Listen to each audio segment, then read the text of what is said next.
تو لفظ زینت سے آپ کی خدمت مقدس میں بات کو یہاں تک پہنچاتے ہوئے اب اگر کوئی مشکل پریشانی آپ کی ایسی ہو جو آپ حل کروانا چاہتے ہو، یاد رکھیے آل محمد کے تمام تر ازواج مقدسات باب الحوائج ہے۔ اس گھر کا 6 مہینے کا بچہ باب الحوائج ہو، اس گھر کے بڑوں کی کیا بات کروں کہ اپنی مٹھیاں نہ کھلی ہوں، وہ ہماری بند قسمت کھول دے، تو پھر اس کا کیا کہنا جو اسلام کے ہاتھوں کی بندھی رسیاں کھول دے۔ اللہ اکبر، بات کو پلٹ دیجئے، اس کا کیا کہنا جو بندے ہاتھوں سے یزیدیت کے ہاتھوں کو باندھ دے۔ اللہ اکبر، عجیب بات ہے۔ تو توسل جناب زینب کبریٰ، کیونکہ عام طور پہ ہمارے یہاں یہ تاریخ منائی کم جاتی ہے، تو میں آپ کی خدمت میں عرض کروں کہ اس تاریخ کو ذرا سا بڑھائیے آگے، کہ خدا مجھے بھی اور آپ کو بھی اس سال بڑی کوشش کی تھی میں نے کہ اس سال میں اس تاریخ کو جناب زینب کبریٰ کے روضہ مقدس تک پہنچ سکوں۔ خدا نے شرف عطا کیا کہ شہزادی کا میلاد منایا، شہزادی کے روزے پر اس تاریخ کے اعتبار سے جو وہاں منائی جاتی ہے، نہ کہ پہلی شعبان۔ آپ کے یہاں کا مسئلہ اور جناب زینب کبریٰ کے روزے پر آپ کی میلاد منائی جاتی ہے جمادی الاولیٰ کی 5 تاریخ، جمادی الاولیٰ کی 5 تاریخ، اور شہادت منائی جاتی ہے رجب کی 15 تاریخ۔ اور ہمارے یہاں چونکہ میلادوں کا سلسلہ ایسا رہتا ہے کہ 13 رجب کی خوشی کو آگے بڑھاتے بڑھاتے ہم ہر ایک آنے والی تاریخ میں میلاد کر رہے ہوتے ہیں،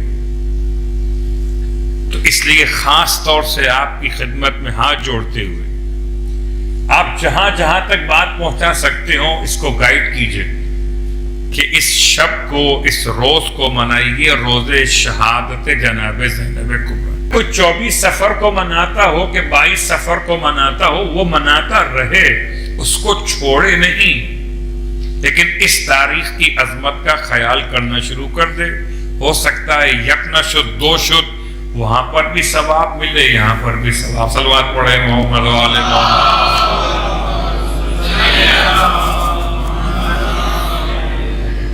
تو اب جناب زینب کبریٰ کا توسل یاد رکھیں، تمام تر حاجات کے لیے پروردگار عالم کی طرف سے دروازے قرار دیے گئے۔ تو 2 رکعت نماز توسل، یہ وہی نماز جو پڑھی جاتی ہے عام طور پر ہدیہ پیش کرنے کے لیے۔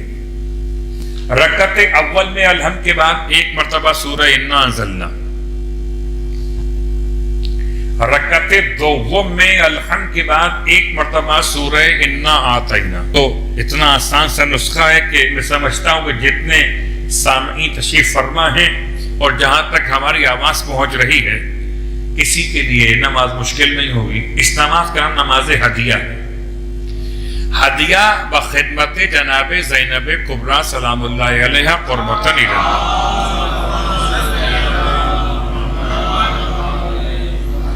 جس کو جو چیز پسند ہو اسے وہی تو ہدیہ پیش کیا جاتا ہے۔ کسی کو مٹھائی پسند ہے، کسی کو نمکین پسند ہے، اور آل محمد کو نماز بڑی پسند ہے، تو ہدیہ کیجیے آل محمد کی بارگاہ، خاص طور سے بیوی کی بارگاہ میں۔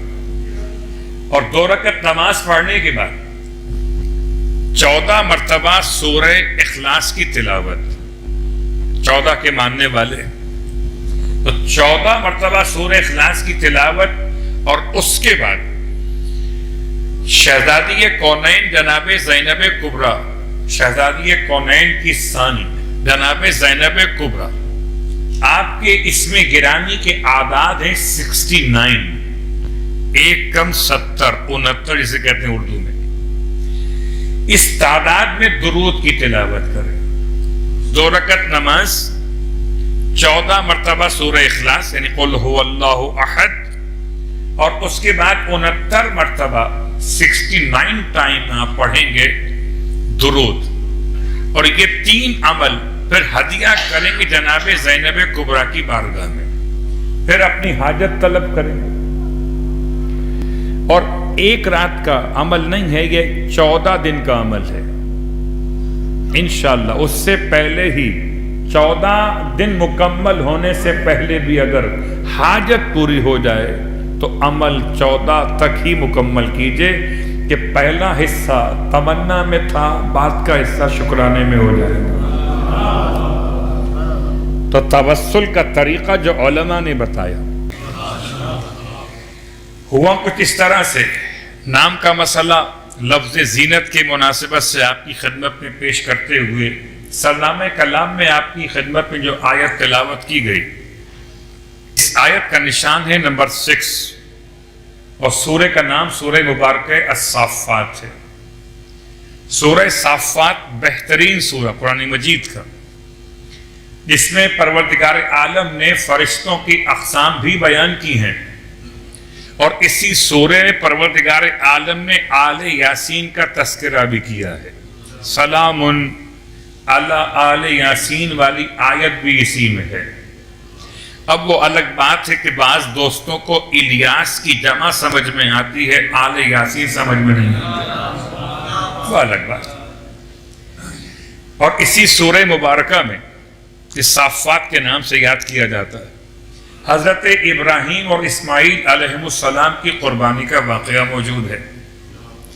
اس اعتبار سے سورہ بڑا اہم ہے۔ اور پھر یاد رکھیں سورہ یاسین کے علاوہ جو سورہ کسی بیمار کے سرہانے پڑھا جاتا ہے، جبکہ اس کی جاکنی کا عالم ہو، احتضار کا وقت ہو، موت کا وقت قریب ہو، تو سورہ یاسین کے ساتھ ساتھ سورہ صافات کی تلاوت، یہ دونوں سورہ ایک دوسرے کے ساتھ ملے ہوئے تلاوت کی جاتی ہے تو خدا جاکنی کو آسان کر دیتا ہے۔ مشکل موت مشکل نہیں رہتی کہ مشکل کشا کی زیارت نصیب ہو جاتی ہے۔ انسان اگر سورہ صافات کی اہمیت کو سمجھتے ہوئے کم از کم ہفتے میں ایک دن تو پڑھ ہی لے جمعے کے دن، تاکہ اس سے پہلے کہ مجھے میری موت کے وقت کوئی اور پڑھ کر سنائے میں پوچھوں پلٹ کے کون سا سورہ پڑھا، تو خود ایک دفعہ پڑھ کے دیکھ تو مسلمان پڑھیں محمد و آل محمد۔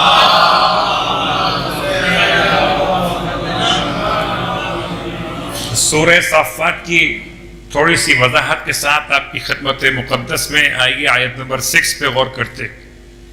اِنَّا زَيَّنَّا السَّمَاءَ الدُّنْيَا بِزِينَةٍ الْكَوَاكِبِ، پروردگار فرما رہا ہے کہ بے شک ہم نے آسمان دنیا کو زینت عطا فرمائی ہے، ایسی زینت جو ستاروں سے دی گئی ہے۔ ملاحظہ کر سکتے ہیں کہ آپ کے بارگاہ کی چھت، یہ مسجد کی چھت میں لگی ہوئے لائٹس ہیں، اور لائٹس کی روشنی اوپر سے نیچے آ رہی ہے۔ ان لائٹس کا انتظام کیا گیا تاکہ روشنی پورے ہال میں پہنچ جائے۔ ہو سکتا ہے وال پہ لائٹ لگائی جاتی بات اور ہوتی، اوپر سے آنا اور ہے، طرف سے آنا اور ہے۔ خدا نے آسمان دنیا کو زینت دی ستاروں سے۔ لفظ زینت کا مسئلہ، لفظ ستاروں کا مسئلہ، اور پھر جناب زینب کے نام کی عظمت کا حوالہ۔ تو غور کیجئے، زینت کہتے کسے؟ زینت کہتے ہیں آرائش کو، زینت کہتے ہیں سجاوٹ کو۔ زینت کے اور معنی بھی ہیں، جیسے امام جعفر صادق علیہ السلام کا جملہ،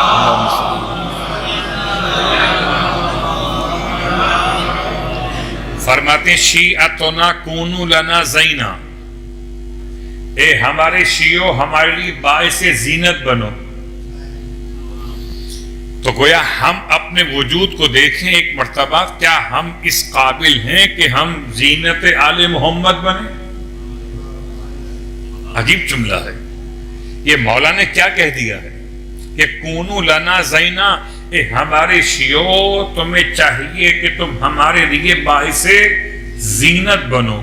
کیا مطلب ہے کہ جیسے ستاروں کو دیکھ کر لوگ خدا کی صنائیت کی تعریف کرتے ہیں، ایسے تمہیں دیکھ کر لوگ آل محمد کی تعریف کریں کہ جن کے چمکتے ہوئے ستارے ایسے ہیں وہ خود قمر کیسے ہوں گے۔ اللہ اکبر۔ تو مولا بتانا چاہتے ہیں، یہ روایت خود سرکار ختمی کے مرتبہ صلی اللہ علیہ وآلہ وسلم فرمایا زینوا مجالسکم بذکر علی ابن ابی طالب، آپ کو چاہیے کہ اپنی مجالس کو زینت دیں ذکر علی ابن ابی طالب علیہ السلام سے۔ تو مجالس کو زینت ہے ذکر علی سے، اور اہل ایمان بنے ہیں زینت آل محمد کے لیے، ستارے بنائے خدا نے زینت آسمان کے لیے۔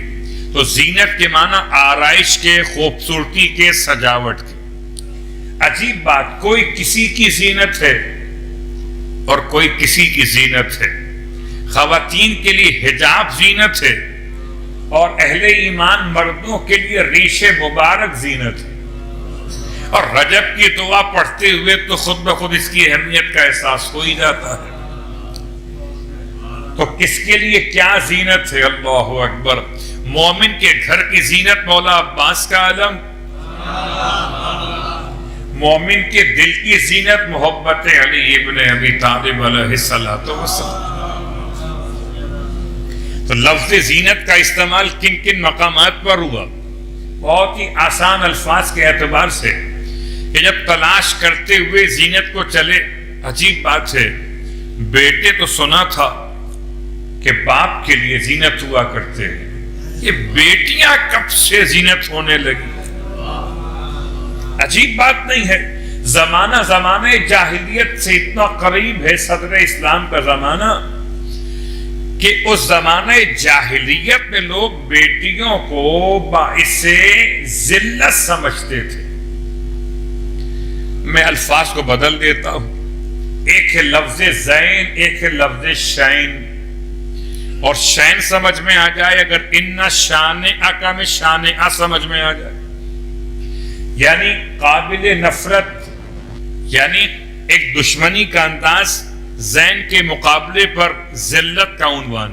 اگر زین زینت ہے تو شین ذلت ہے۔ اس زمانے میں جبکہ بیٹیاں باپ کے لیے باعث ذلت ہوتی تھیں، خدا نے اپنے علی کو بیٹی عطا کی اس کی زینت بنا کر۔ اور جملہ یاد رکھیں، مولا کائنات کی زینت ہیں۔ اگر علی نہ ہو تو کائنات میں زینت ہی نہ ہو۔ تو جو کائنات کی زینت ہے اسے علی کہتے ہیں، جو علی کی زینت ہے اسے زینب کبریٰ کہتے ہیں۔ صلوات پڑھ لیں محمد علیہ۔